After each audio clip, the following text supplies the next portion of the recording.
In the not-so-distant future, Nathaniel, the bold CEO of Genesis, steps up to a roaring crowd.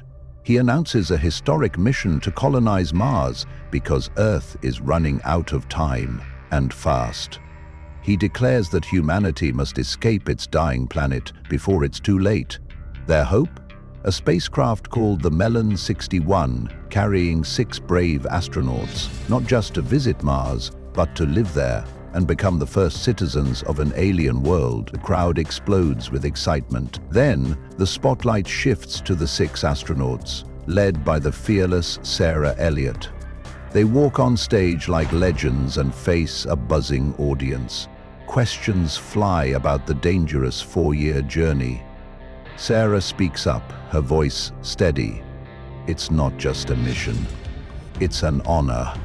Applause erupts. Soon after, the team launches into space, hearts pounding. They reach orbit and dock with their transport ship. One final deep breath, and their journey to the Red Planet begins. 2 months into the journey, Sarah suddenly leans over and vomits into a plastic bag. The crew goes silent, then stares at her in shock. Whispers turn into wide eyes. She's pregnant. Pregnant in deep space. The realization hits like a meteor. Panic spreads among the astronauts. How could this even happen? Back on Earth, the committee is in chaos. No one knows what to do. They huddle in tense meetings, throwing around plans and arguments, but nothing sticks. The health risks, the mission's stability, everything is now in danger. The board is furious behind closed doors, but they say nothing publicly. They wait until the moment arrives. The Melon 61 finally lands on Mars. Red dust swirls as the crew sets foot on a new world. On the very day expected, Sarah gives birth. A baby boy, the first Martian. She cradles him with tears streaming down her face. Then suddenly she collapses. Gasps fill the room. She's gone. The astronauts rush to help, but it's too late. Nathaniel watches in horror from his car screen. He stumbles outside and breaks down, sobbing. Later, in a sealed conference room, Nathaniel sits with Tom, the sharp-eyed Genesis director, and a team of stunned experts. All eyes are locked on one problem: the baby. Their conclusion? Grim. The child can't survive a return to Earth. His body, shaped by Mars's weak gravity, would crumble under Earth's pressure. His heart would grow too large, his bones too fragile. Even worse, if the public finds out, it could destroy Genesis. Investors would flee, headlines would explode, and the baby might end up trapped in deep space forever. Nathaniel, eyes fierce, breaks the silence. He says they need to face the truth and own the moment. Then, without hesitation, he makes a shocking offer. He'll go to Mars himself, but the room erupts in protest. Tom reminds them of Nathaniel's secret diagnosis: hydrocephalus, a brain condition that could cause deadly pressure in zero gravity. The risk is too high. So, with heavy hearts and nervous glances, they agree on a dark plan: to bury the truth and hide the baby from the world. 16 years have passed. Gardner, the first human born on Mars, has grown into a brilliant and curious teenager, but his world is small. He's only met 14 people in his entire life. Haunted by questions about his mother, Sarah, he decides to dig for answers. Quietly, he hacks into Centaur, the robotic assistant he helped build, and sneaks into the spaceship's sealed storage. Inside, he finds a collection of Sarah's belongings: a wedding ring and a USB drive. Heart-pounding, he plugs it in. On the screen, Sarah smiles beside a man at a beach house. Waves crash behind them. Gardner stares at the man's face. Could this be his father? A fire ignites inside him. He has to find this man. Later, Gardner joins his daily class with astronaut Kendra Wyndham. She's become his closest companion. Like a mother, but not quite. Still, there's a distance he can't fill. That night, Gardner logs into an internet chat room.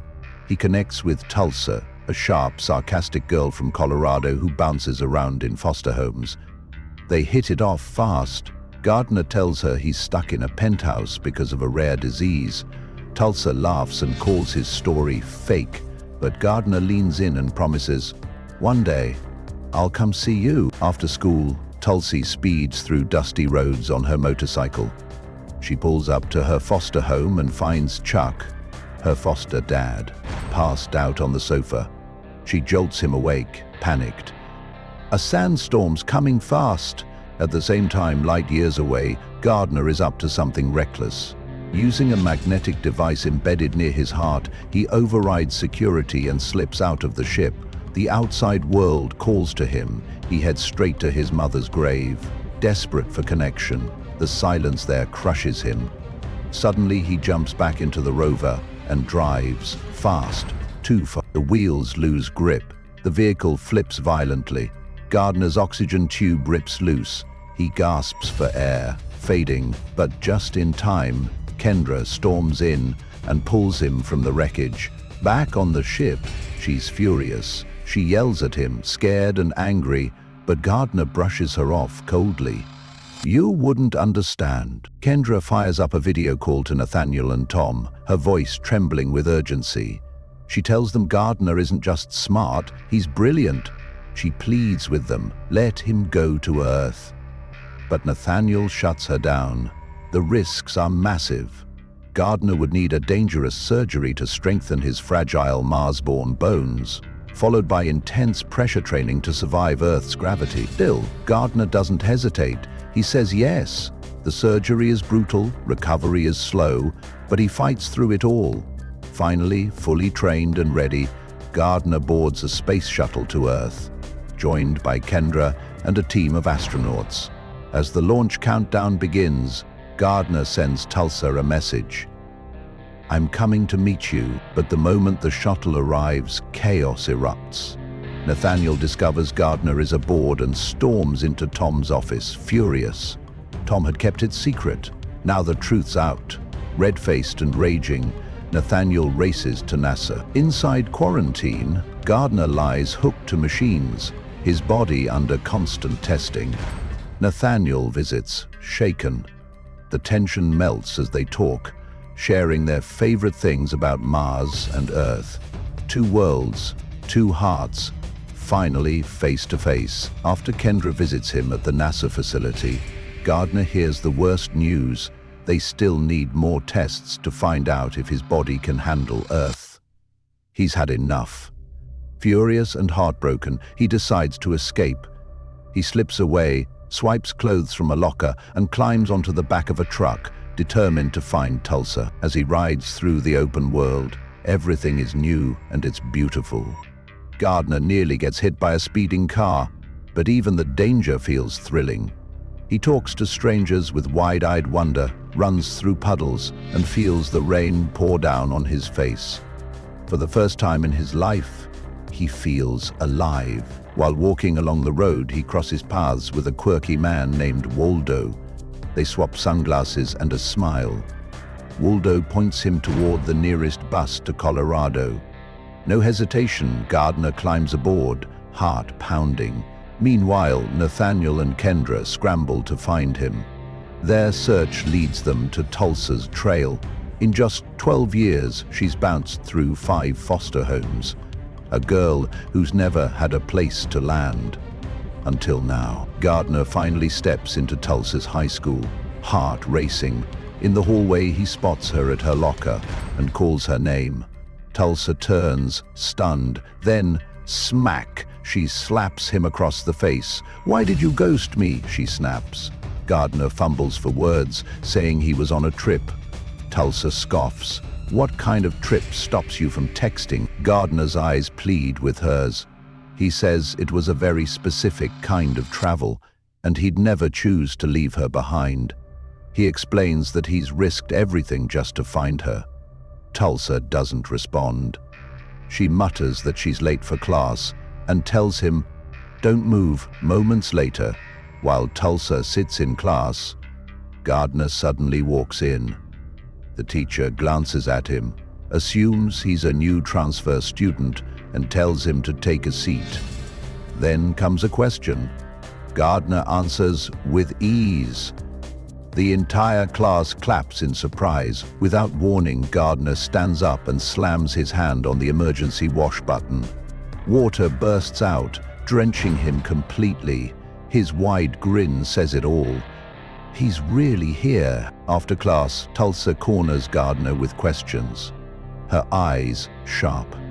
She wants answers about the surgery and where he's really from. Gardner takes a deep breath and says it straight. I'm from Mars. Tulsa bursts out laughing, but he's not joking. He pulls out a photo, Sarah standing beside a man on a beach.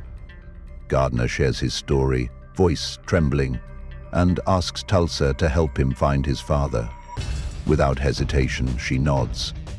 Moments later, they're flying through the streets on her motorcycle. Wind in his face, Gardner clings to her, heart pounding. He's never felt so free, but just as they arrive at her house, headlights blaze. Nathaniel and Kendra have caught up. They plead with Gardner to come with them, but he stands his ground. I need to find my father. He's all I've got. Kendra's voice cracks as she tells him, You have me. Gardner shakes his head. You never wanted kids. I'm sorry you had to raise me. The words land hard. Emotion crashing over him, Gardner bolts. He runs through the field, the night swallowing him whole. Nathaniel and Kendra give chase, shouting his name. Suddenly, whoosh! A roar overhead. Tulsi swoops in, piloting a crop duster like a pro. Gardner doesn't hesitate. He jumps aboard, wind tearing through his hair as they rise into the sky, leaving Nathaniel and Kendra below. He looks out the window, eyes wide with wonder. The crop duster sputters midair, fuel running dangerously low. Tulsa grips the controls, teeth clenched. With no time to spare, she crash lands the plane into a crumbling, abandoned barn. It slams into the structure. Boom! A fiery explosion erupts. Above, in a circling helicopter, Kendra and Nathaniel see the blast. Smoke curls into the sky. Their faces drop. They believe Gardner didn't make it, but against all odds, Gardner and Tulsa crawl out from the wreckage, shaken but alive. Without stopping, they take off running. When the search team arrives, there are no bodies, only scorched wreckage. The realization hits. They've escaped. Fuming, Nathaniel spins toward Kendra and explodes. You should have stopped him from reaching out to the outside world while he was still on Mars. Kendra fires back, ice in her voice. And where were you this whole time? She turns and walks away, leaving him stunned in the dirt.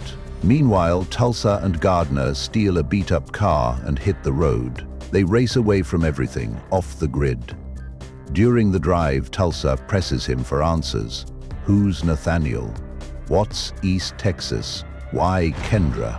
But when Gardner keeps saying he's from Mars, Tulsa slams the brakes and yells, "Get out!" Gardner quietly opens the door, ready to walk away, but Tulsa shouts again.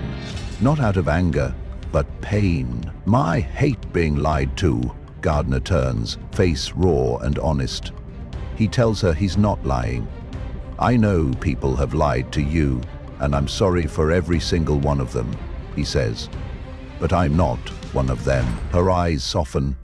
Without a word, she reaches over and unlocks the door. He climbs back in, and together they drive into the unknown later. Tulsa and Gardner slip into a small roadside diner.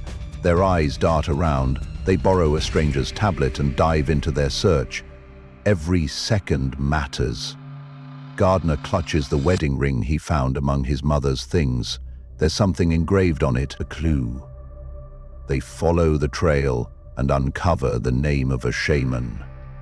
Nika, who lives in Arizona. She's the one who performed the ceremony for Gardner's parents, mistaking it for a wedding.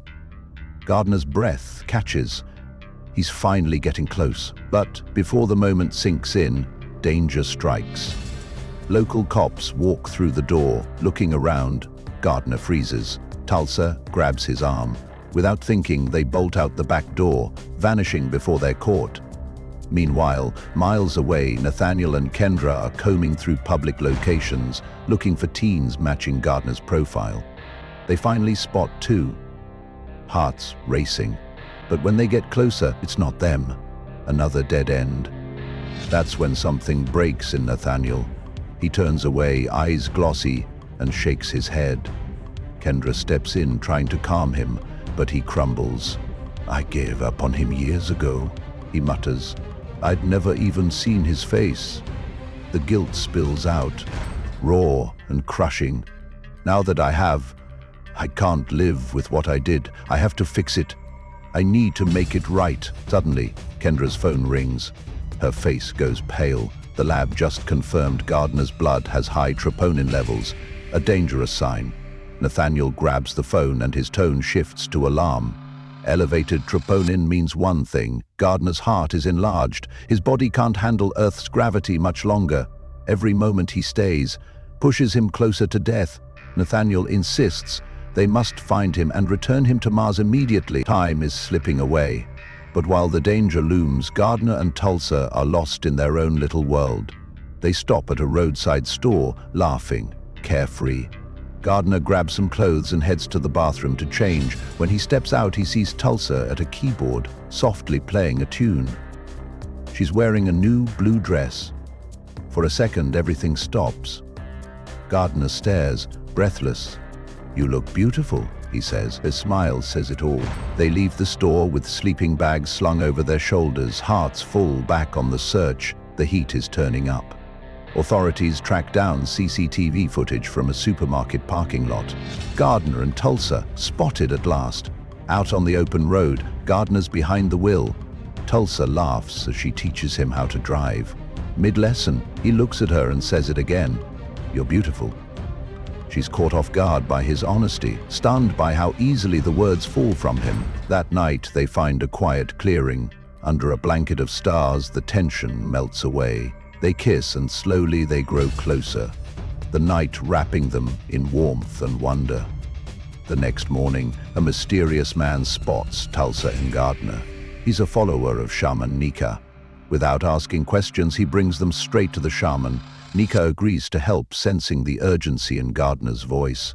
But as they talk, Gardner quietly wipes a streak of blood from under his nose. He hides it from Tulsa. Again, while Gardner struggles to stay upright, Tulsa digs into records. Her search leads her to a beach house in New California, the one from the video. But before they can go, Tulsa insists on a pit stop. Las Vegas. The city lights blur by, but trouble catches up fast. Gardner's nose bleeds again. This time it's worse. He collapses unconscious. Sirens wail as he's rushed to the ER for emergency surgery. Later, Gardner wakes to find Tulsa sitting beside him. Her eyes are red. She tells him she believes him now. He really was born on Mars. But her voice breaks as she says what he's dreading. She has to leave him. Foster care is coming and he's too sick to go on. Gardner grabs her hand. "I know I won't make it much longer," he says. "I just want to meet my father before my last breath. That's all it takes." Tulsa's resolve cracks. She pulls him up. They're not done yet. Together they sneak out of the hospital, steal a car, and blaze down the highway, bound for the beach house and the truth waiting at the edge of the sea. By the time foster care and the police storm into the hospital, the room is empty. Gardner and Tulsa are already gone. They race toward the beach house. When they arrive, the man from the video answers the door. Gardner steps forward and says it with everything he has. "I'm Sarah's son. She died giving birth to me." The man blinks, stunned. Then, slowly, he shakes his head. "No, she died in a pressure suit accident." Gardner's voice cracks.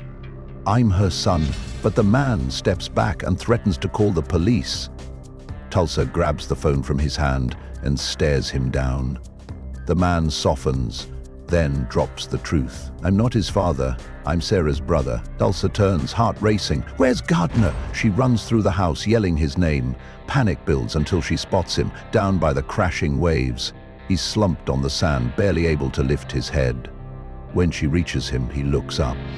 "This is where I want to die," he whispers, then collapses.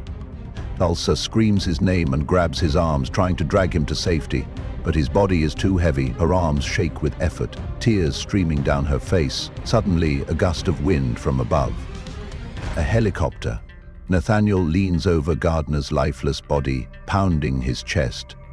CPR in full force. A gasp. Gardner jolts awake. He blinks up at Nathaniel and whispers the question that's haunted him for years. "What was my mother like?" Nathaniel's voice cracks. "She was fearless, kind. Her death broke me." Tears streak down his face. "I loved her," he confesses, the weight of it all crashing out. Gardner reaches out, breath heavy. "You're my father, aren't you?" Nathaniel goes still, then slowly nods. "Yes, I am." Before the moment sinks in, help arrives. Blaring sirens, rushing boots. They scoop Gardner up and rush him toward a NASA spacecraft. Every second matters. He has to leave Earth now. Nathaniel jumps into the pilot's seat and takes control, his hands steady. The spacecraft roars to life and lifts into the sky. Inside, Tulsa hovers beside Gardner, calling his name. His eyes flutter open and she smiles through tears. As they float in zero gravity, he unclips his seatbelt, drifting gently. Tulsa touches his hand. "You have to go back to Mars." Gardner nods, and then they kiss, a final burst of emotion. Their hearts collide in a quiet goodbye. Near the front, Kendra watches Nathaniel. "Are you okay?" she asks softly. He doesn't answer with words, just a quiet nod, filled with guilt, love, and something new. Peace. Soon, Gardner makes his way toward the space shuttle, the red dust swirling beneath his boot. His heart pounds. At the last moment, Tulsa arrives. Their eyes lock, and for a few precious seconds, the world goes silent. They share a tearful goodbye, a kiss full of promise. "I'll be waiting," Gardner whispers and steps aboard. Back on Earth, Kendra begins a new chapter. She buys a quiet ranch house and reaches out to Tulsa. "Come live with me." Tulsa nods, the pain softening. Time passes, and she joins Kendra's youth astronaut training program, eyes now set on the stars. Meanwhile, on Mars, Gardner isn't alone. Nathaniel has joined him, building a life among the new colonies. Both of them have found their place in the universe, and Gardner is still looking up at the night sky, waiting for Tulsa, the end. Thanks for watching. If you enjoyed the journey, don't forget to like and subscribe for more stories that launch you beyond the ordinary.